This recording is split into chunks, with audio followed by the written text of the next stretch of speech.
Today I'm going to show you how to make a You've Been Poisoned teacup. You're going to need water transfer paper, teacups and saucers, water, and something to squeegee out air bubbles. You're going to want to mirror image print your design onto the transfer paper. Then you gently wet the design. Think of it as those fake tattoos that you used to use as a child. It's basically the same thing, but instead of transferring it to your skin, you're transferring it to a ceramic.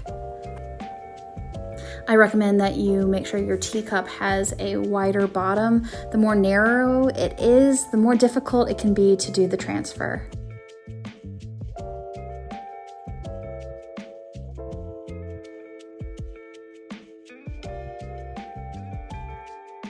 You really want to submerge your transfer paper in water.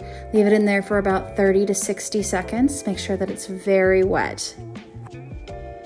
It can get kind of slippery, so be careful where you place it because it may not land where you want it to.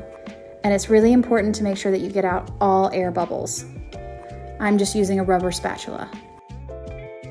Next, you're going to pop it into the oven at 230 degrees Fahrenheit for 15 minutes. And that's it.